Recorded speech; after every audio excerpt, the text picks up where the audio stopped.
बलगल उला बेकमालिही कशफ़त दुजा बेजमालिही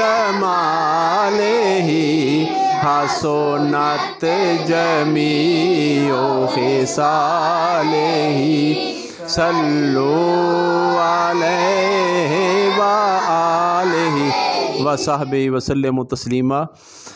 ये हमारे महल्ले के नन्हे मुन्ने मदनी और बहुत प्यारे लाडले बच्चे हैं। ये रोज़ाना बाहर खेलते हैं जाके ज़मीनों में और बहुत ज़्यादा थक जाते हैं, पसीना आ जाता है। तो हमने इन सब बच्चों को प्यार मोहब्बत दे के नमाज की दावत दी है। तो ये सारे बच्चे आज काफ़ी दिनों से 5 वक्त की नमाज़ पढ़ने के लिए आ रहे हैं। और आज हमारा प्रोग्राम था कि हमने आम का मिल्क शेक बना के इकट्ठे में पिया है नमाज़ पढ़ने के बाद।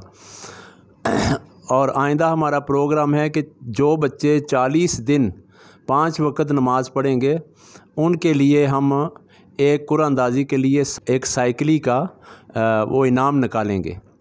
तो मुझे उम्मीद है कि सारे बच्चे 5 वक्त के नमाजी होंगे।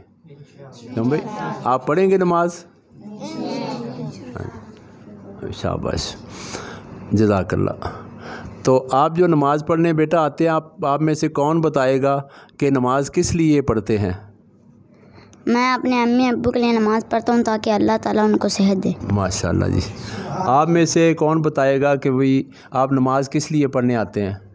ये अल्लाह ताला का हुक्म है। हाँ माशाल्लाह, ये अल्लाह ताला का हुक्म है। तो फिर हम 40 दिन के बाद इंशाअल्लाह आपको फिर मिलाएंगे इन मदनी मुन्नों को। और अल्हम्दुलिल्लाह ये हमारे मोहल्ले के सारे बच्चे हैं। मुझे उम्मीद है कि एक भी बच्चा ऐसा नहीं है जो घर में रहे। ये बच्चों का कहना है कि हम अपने माँ बाप की सेहत के लिए दुआ करेंगे और हम अपने मुसलमानों के लिए दुआ करेंगे, हम अपनी फ़ौज के लिए दुआ करेंगे, हम अपने मुल्क के लिए दुआ करेंगे और हम नमाज़ पढ़ के अल्लाह तबारक व तआला का जो हुक्म है वो भी पूरा करेंगे। और अपने घरों के लिए भी दुआ करेंगे कि हमारे वालिदैन का साया अल्लाह कायम दायम रखे। मेरी भी दुआ है इन सब बच्चों के लिए कि अल्लाह ताला इन्हें स्कूल में भी, दीन में, दुनिया में, सारे जहानों में कामयाबियाँ अता फ़रमाए।